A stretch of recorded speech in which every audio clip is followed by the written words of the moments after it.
So it's one of our last days in Rome, and I got just cereal as my breakfast this morning. I wanted to show you guys the nice little backyard in this hotel. So we're gonna go into the Vatican Museum. We have our guide right here. And there's the rest of the group. There is the Museum of the Vatican right there. And a giant line here. Okay, well, we're waiting in a shorter line because we're here really early. And there's the wall of the city. We have to go through security check, but these radios are blessed by the Vatican, so you don't actually have to take the radio off during the security check. And the rest of the line, look at that. It's just been like 2-3 minutes and there's a huge crowd now behind us. So I guess you are allowed to take pictures in here, so as long as you don't have a flash, because that will ruin the art. There is the security. So here's my ticket. And we have to go through.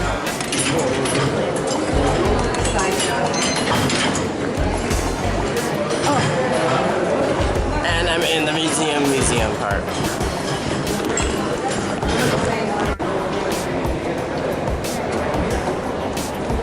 I love this ramp here. It's like the Guggenheim almost. Yeah, that's what it reminds me of. All of you, just give me a check. Head up here, we'll have a word about it. Yeah, she does the best ways.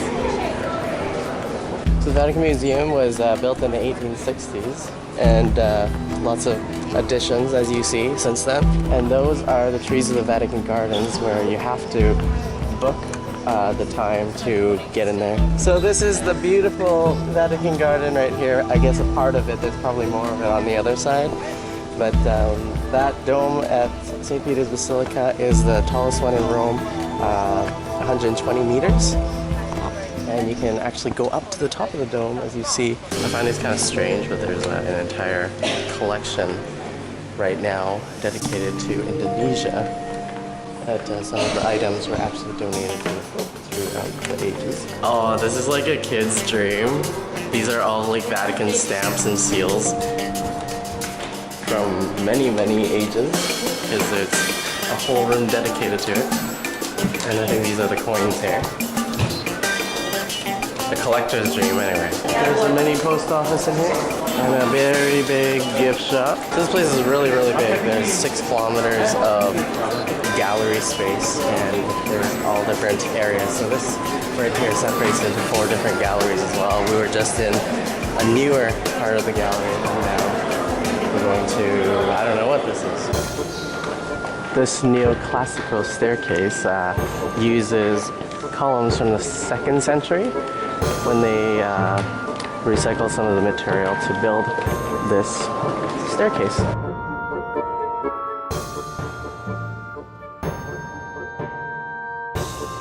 So we're now entering the Gallery of the Tapestries.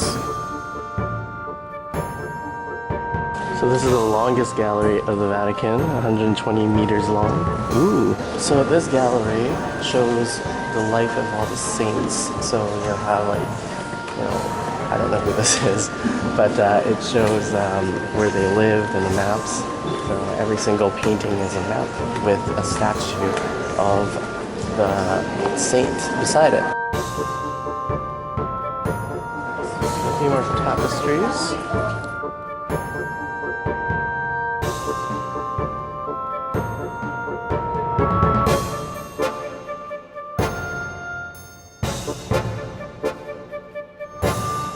So now we're going to the next room, which is the room of the Immaculate Conception.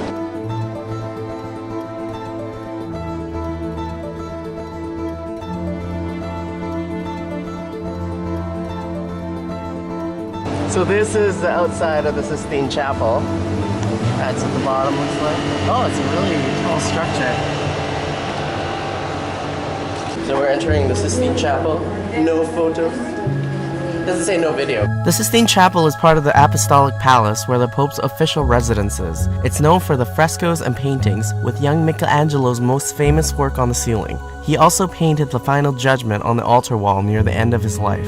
The chapel is named after Pope Sixtus IV, who restored it with a decorated interior. Other than its art, the Sistine Chapel is a consecrated church and used during a conclave when a new pope is elected. Once a candidate is elected, the ballots burned create a white smoke which appears outside the chimney, indicating a new pope.